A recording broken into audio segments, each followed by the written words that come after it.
I'm Shashank Joshi, I'm defence editor at The Economist, and I have just written a special report on warfare after Ukraine.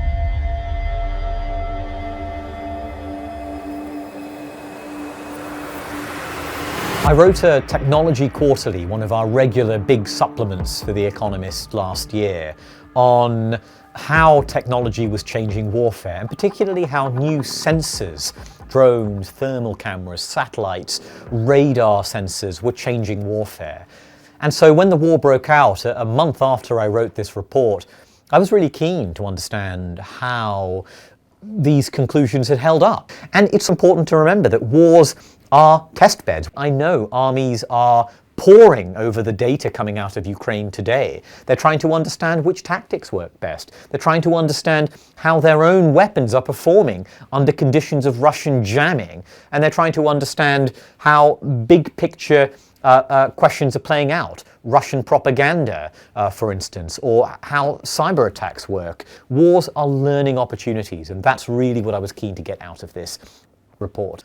I spent a while reporting for this story inside Ukraine, along with my fantastic colleagues in the country. We went to Odessa in the south, looking out at the Black Sea, trying to understand the future of the naval contest. We drove up to Kiev and spoke to not just the armed forces, but also people working underground, 3D printing spare parts for the Ukrainian army in their garages and workshops, people building drones and designing them, as well as senior military and intelligence officials who have the bird's eye view of the conflict. And I spent time closer to home in Salisbury Plain, out in the southwest of England, watching how the British Army was exercising and incorporating some of the lessons of Ukraine.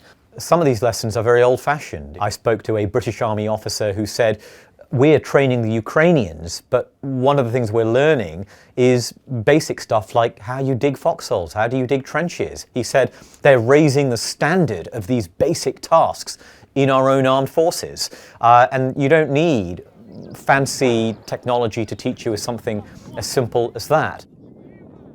What I found so interesting is the way in which civilians are, as they always are in these kind of big wars, pulled into the front lines.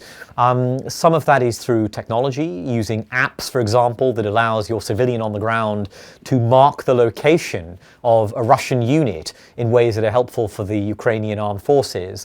But it's also quite prosaic. It's about the fact that this is a war in which you have a highly internet-connected society. I remember looking at interviews with Ukrainian generals in which they said if they knew that Russian units were in a particular area, they would pull up Google Maps, they would look for a local shop in the area, maybe pick up the phone and call up that shop and say, "Hey, have you seen any Russian soldiers nearby?" And the people might say, "Yeah, you know, it's near Andrew's back garden." They'd say, "Well, where's Andrew's back garden?" And they'd describe it, they would find it on Google Maps, and then they would shell the area. So it's the way in which civilians have been involved I found really interesting, and the legal consequences that has raised. Because of course, international law requires armies to discriminate between civilians and combatants. But that is difficult to do if civilians are, by dint of technology, playing an increasingly direct and important role.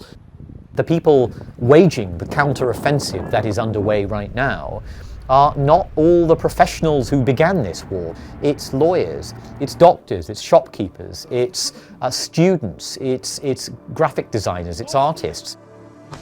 I think it is just vitally important to realize that war is still ultimately irreducibly about that clash of arms.